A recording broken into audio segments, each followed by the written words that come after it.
Hello बच्चों, let's see this question. Assertion कह रहा है larger the value of cryoscopic constant of solvent larger will be freezing point of the solution. Reason कह रहा है कि extent of depression in freezing point depends on the nature of solute. हमारे पास assertion reason के बच्चों चार conventional options दिए हुए हैं। चलिए इस क्वेश्चन को सॉल्व करते हैं और सबसे पहले तो ये देखते हैं कि इस क्वेश्चन को सॉल्व करने के लिए हमारे पास कौन से की कॉन्सेप्ट की जानकारी होनी चाहिए। तो देखो, ये जो सवाल है हमारे पास बच्चों, ये basically depression in freezing point होगा।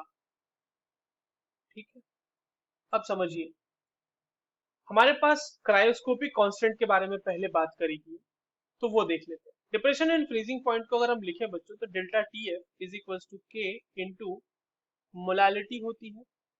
लेट्स से कि हम मोलालिटी मान लेते हैं वन, अलग अलग सॉल्वेंट के लिए। फॉर कांस्टेंट मोलालिटी की अगर हम बात करें, फॉर कांस्टेंट मोलालिटी अलग अलग सॉल्वेंट के लिए बच्चों, तो डेल्टा टीएफ की जो वैल्यू होगी डायरेक्टली प्रोपोर्शनल होगी के एफ के, राइट।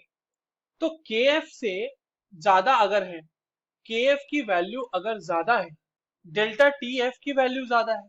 और डेल्टा टीएफ वैल्यू ज्यादा होने का मतलब ये हुआ बच्चों कि हमारा जो आपके पास सॉल्वेंट है वो और भी, या फिर सॉल्यूशन की बात करें तो सॉल्यूशन जो होगा उसका फ्रीजिंग पॉइंट और भी लोअर होता चला जाएगा, राइट।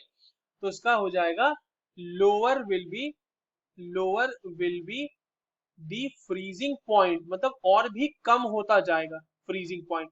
लेट्स से कि आपके पास सॉल्वेंट जो है वो वाटर ही है और डेल्टा के एफ की मतलब के एफ की वैल्यू अलग अलग बढ़ते जा रही है, तो इसका मतलब हर 0 डिग्री सेल्सियस से और कम फ्रीज होता जाएगा ना वो। अब सोल्यूशन आपका जो भी सोल्यूशन बनाओगे आप, तो ये हो गई बात।